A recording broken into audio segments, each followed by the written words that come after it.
Desde hace varias semanas que Ana nos hizo el favor de invitarnos a esto, estuve intentando acercarme a Lucha, estuve intentando acercarme a su personalidad, estuve intentando aprenderla en sus diversas facetas y llegué a una conclusión, que en tan poco tiempo no puedo escribir de Lucha. Es muy poco tiempo para dar una visión total. De ahí que todavía anoche, hablando por teléfono precisamente con Ana, decidí que no iba a escribir nada, que después escribiría con calma, por la riqueza, por la multiplicidad de posibilidades. Y entonces dije, voy a venir a platicar y a reflexionar quizás en voz alta sobre un algo posterior que todo el mundo lo sabe en la literatura. Los personajes mediocres no sirven para nada, los personajes que nacen felices, viven felices y mueren felices no sirven para la literatura y no sirven para la creación, no sirven de ejemplo, no sirven de nada, más que para mantener la medianía. Es en ese sentido en el que Lucha me parece un personaje altamente atractivo y como el otro acerto, pues después de tener un personaje que sea altamente atractivo, es pensar como dice mi maestro Emilio, nunca escribas de nada que no conozcas. Y este personaje es un personaje que nos ha hecho vibrar, que nos ha emocionado, que nos ha servido de ejemplo, que nos ha servido de paradigma y del que todavía tenemos mucho que aprender y del que todavía estamos aprendiendo. De ahí que esto he empezado a titularlo como un primer acercamiento, el aprendizaje de la aprehensión con y de Lucha. Si en la Escuela Nacional de Ciencias Biológicas no nos hubieran formado con esta anti-New Age formación que nos planteaban que el método científico era una situación de punto de partida para no solamente para nuestro trabajo, sino también para nuestra vida, quizá nos parecería un señalamiento de oráculo el hecho de nacer un 15 de mayo en la ciudad de Iguala, Guerrero, y en el año de 1929. No hay mucho que abundar, indudablemente no todos los que nacen el 15 de mayo van a ser maestros o maestras, pero alguien que nace el 15 de mayo y además es maestro o maestra, evidentemente pues que nos mueve las fibras internas para decir, no habrá sido el destino. Segundo, nacer en Iguala, Guerrero, la cuna de la bandera, la cuna de la mexicanidad, anotación al margen, maestra, metáfora y comillas de casa. Implica también un algo particular, una posibilidad de visualización en el lugar donde el mexicanismo parte del rompimiento de una sandía, en el momento en que a pocos kilómetros de Acatempan, el primer emperador mexicano, Agustín de Iturbide, se daba el abrazo con una preencarnación de Lucio Cabañas, Vicente Guerrero. Lo otro era el año 1929, significa el nacimiento de la segunda dictadura más larga que estas tierras han tenido, ni la dictadura náhuatl, la tercera dictadura, corrijo, la dictadura náhuatl duró 100 y tantos años, la dictadura española duró 300, la dictadura priista duró 70, a partir de 1921. Y aquí es donde se rompe el esquema, y evidentemente la situación es una situación atípica, y que quizás aquí, retrocediendo a nuestra formación en ciencias biológicas, habría que decir que tiene que ver más que con el oráculo, con la dialéctica.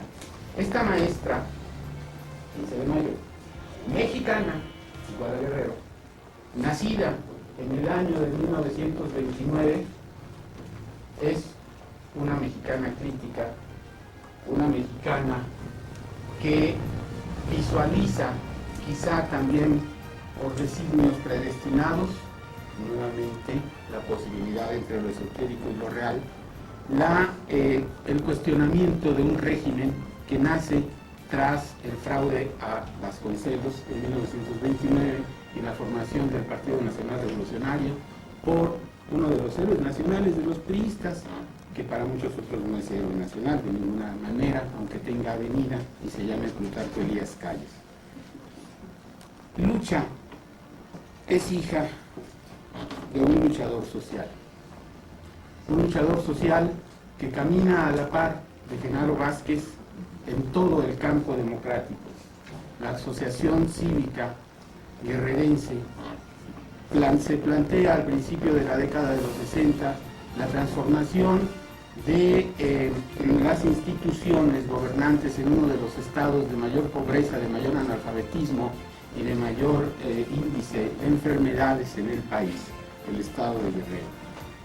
Ingenuamente, los oposicionistas del PRI, a mediados de los 60, se lanzan a unas candidaturas buscando transformar aquello por vías democráticas.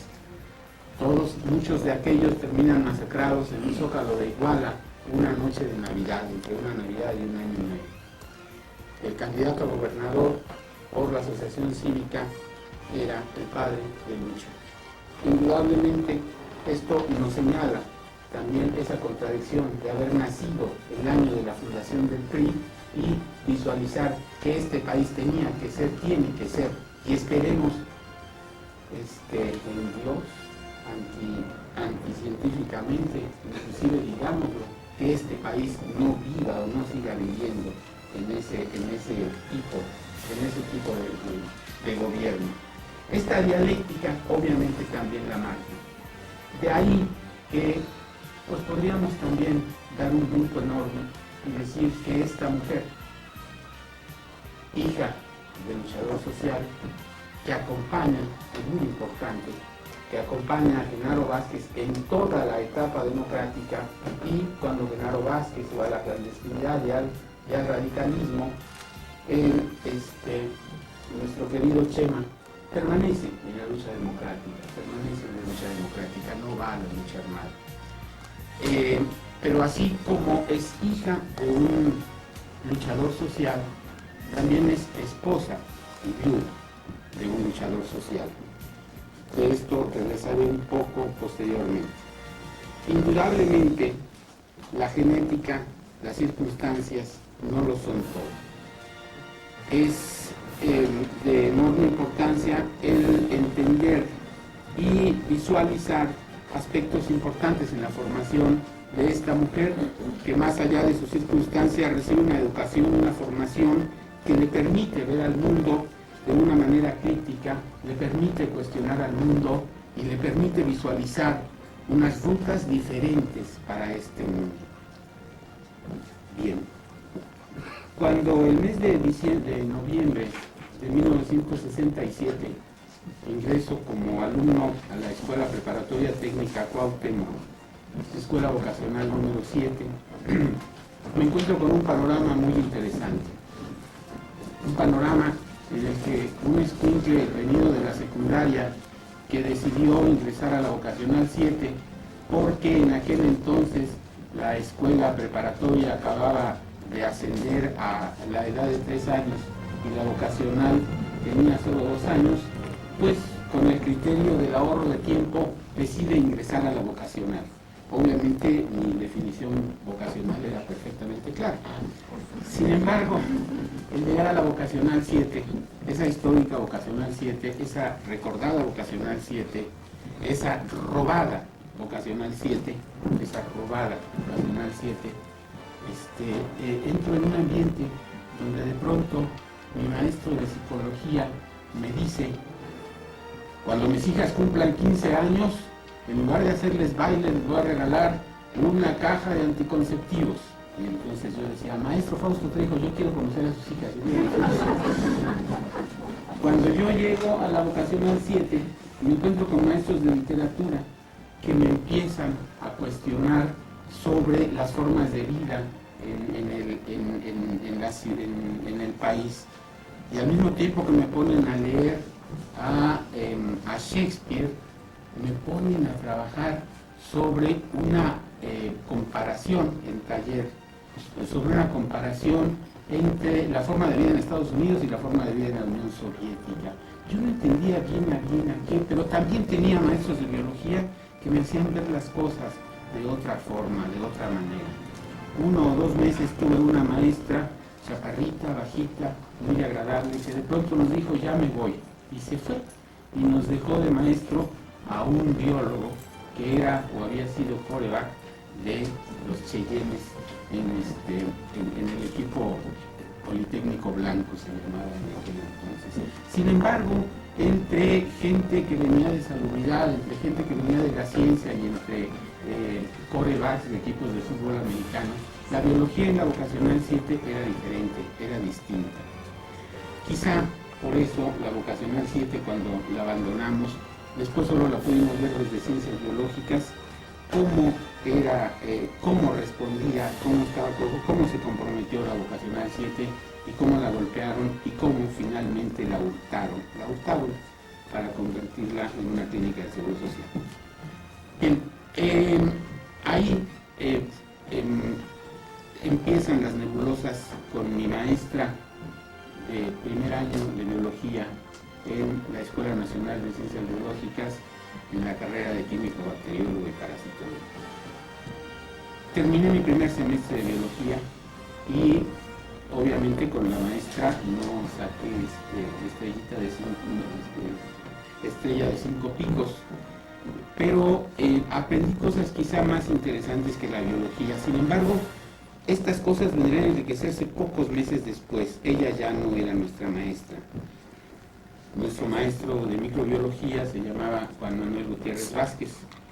Y como si la microbiología fuese una continuación de la microbiología, cosa que académicamente no era tal, en términos sociales parecía que había un lenguaje común, parecía que había cosas importantes, interesantes, quizá un poco más abiertas. La maestra Lucha siempre más sutil, siempre más fina y quizá más conductista, no lo sé. Y el maestro Juan Manuel Gutiérrez Vázquez siempre más franco y siempre más abierto. ¿Qué va a hacer usted, Galván? Ay, maestro, pues yo cuando termine aquí, pues yo luego voy a estudiar el doctorado. Muy bien, nada más no olvide una cosa. ¿Qué, maestro? Que el doctor no quita lo pendejo. Quizá por eso no he llegado al doctorado. O quizá por eso no llegué al doctorado en microbiología. Indudablemente, los planteamientos de la maestra Suárez Soto y los planteamientos del maestro Vázquez, y yo haría la analogía con otro maestro que tuve posteriormente, pero que en mi persona siempre los he sentido como una trilogía, una tal Suárez Soto, un tal Juan Manuel González y un tal Eduardo Fernández Escartín, que creo que son en lo personal mi trilogía paradigmática de mi formación de químico, bacteriólogo, parasitólogo. No sé cómo anda la relación cronológica con Juan Manuel, pero sí me llama la atención, y lo podrán ver ustedes dentro de poco allá arriba, la contemporaneidad de Eduardo Fernández Escartín y la maestra Lucha. Bien, podría hablar del 68, sin embargo ya habló nuestra compañera Ana María, entonces yo me saltaré más allá del 68, del que indudablemente todavía tenemos que saber mucho más, todavía tenemos que decir muchas cosas y quizá tenemos que asumirlas nosotros. Hay una publicación pequeña de la Universidad Autónoma Metropolitana que se hizo el 30 aniversario, donde Ana María, la maestra María Luisa Sevilla y un servidor escribimos sobre algunas anécdotas del 68 en la Escuela Nacional de Ciencias Biológicas, pero todavía hay que escribir más cosas. Yo quisiera recordar, no un 11, un 10 de junio de 1971. En aquel entonces teníamos al otro día la enfermedad del teatro siempre estuvo presente. Teníamos un estreno 3 días después, no, 3 días después teníamos un, 2 días después, estrenábamos Calígula en el Queso, en el Auditorio A, en Zacatenco. El día 9, nuestro director, otro QVP, Roberto Galván, ya fallecido, que en paz descanse, nos dijo el día 9 a todos en Zacatenco, en nuestro ensayo general: nadie está prohibido ir mañana a la manifestación, tienen el estreno 2 días después, por lo tanto no quiero ver a nadie en la manifestación. Y efectivamente no nos pusimos de acuerdo para ir a la manifestación. De puntitas y caminando hacia atrás para que no nos viera nadie del grupo de teatro, de pronto chocamos, no me acuerdo si contigo o con otro colega del grupo de teatro. Estábamos todos ahí excepto el director. Salimos en la manifestación, pasó lo que todos ustedes conocen, nos defendimos mientras pudimos defendernos. Cuando salieron las armas de alto poder, corrimos. Con las armas de alto poder regresamos por compañeros. Nos tocó cargar cadáveres de compañeros, es el 10 de junio, y finalmente nos tocó sacar de la Normal a todos los compañeros y compañeras de ciencias biológicas y llevarlos a la escuela. En la escuela había 2 o 3 maestros esperándonos, y esos 2 o 3 maestros nos subían por montones en sus carros y nos sacaban. Uno de esos maestros era la maestra Lucha Suárez Soto. No sé cuántos viajes hizo la maestra Lucha, no sé cuántos viajes hizo el maestro Sergio Estrada, pero hicieron varios viajes. Él no se conmovía cuando con alguno de ellos, y los dos parece que se habían puesto de acuerdo. Llegábamos a alguna glorieta y se veía una serie de gente, y volteaba el maestro y nos decía: si nos paran son mis hijos. Ay, maestra, no le van a tener que todo. Glorieta de Camarones. Bien, con eso hubiera bastado para que doña Lucha Suárez Soto fuese entrañable durante toda mi vida, y con eso hubiera bastado como para que yo muriera pensando en ella. Sin embargo, los azares genéticos toman su partido. En 1975, 2 años después de salir de la escuela, decido irme a trabajar a la tierra de mi madre. Y me voy a la Universidad Autónoma de Guerrero. Llego a la Escuela de Ciencias Químicas y empiezo a trabajar como microbiólogo. 3 años después me llaman del instituto del entonces Secretaría de Salubridad y Asistencia Pública, y por recomendaciones de una química acapulqueña paso a ser miembro del equipo de epidemiología en el estado de Guerrero.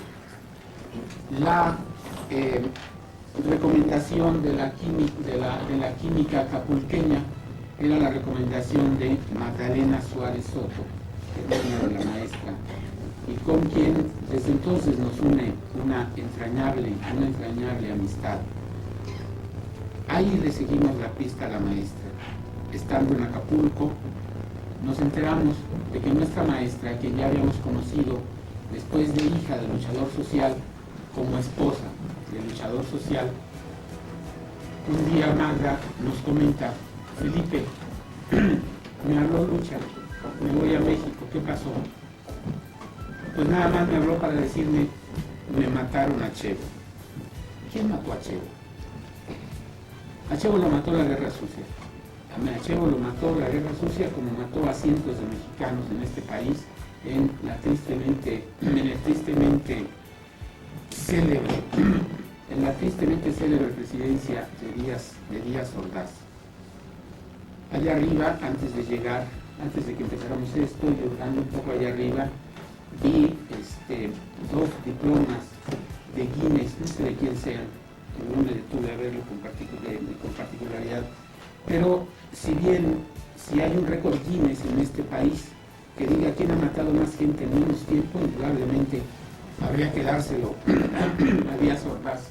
Pero si habría que decir quién mató más mexicanos en este país, indudablemente habría que dárselo a Luis Echeverría.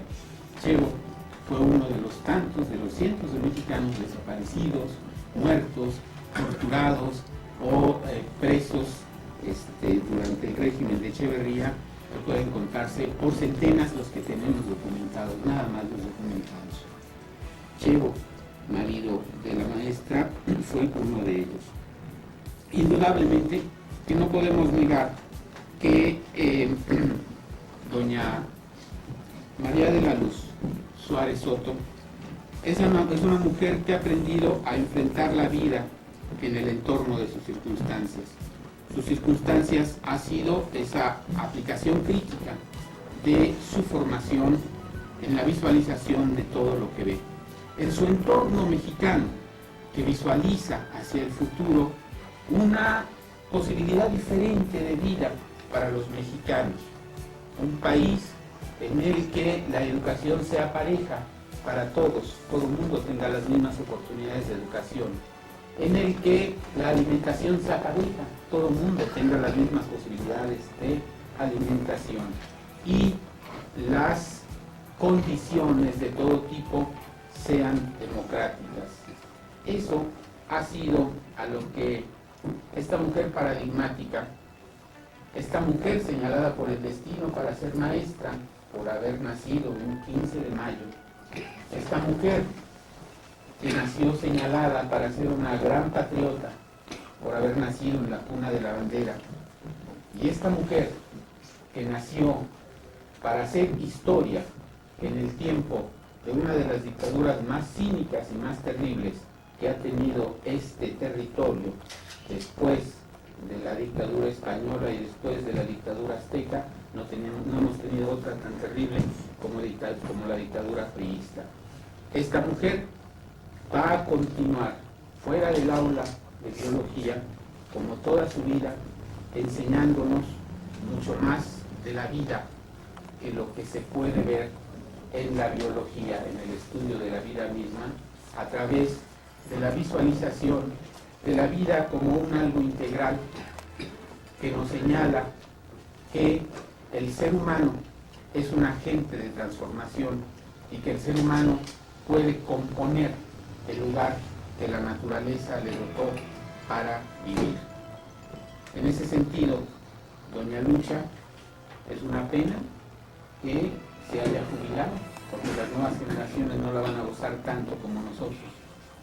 Pero aplaudamos estas nuevas actividades de lucha que escribe sobre todo lo tanto que dejó de escribir o que dejó de decirnos mientras perdía parte de sus días, parte de sus semanas, parte de su vida en tratar de amoldar gente llegada del azar a sus manos en la Escuela Nacional de Ciencias Biológicas, en la Vocacional 7 y en todo lugar en donde tuvimos la fortuna de contarla como nuestra maestra. Muchas gracias.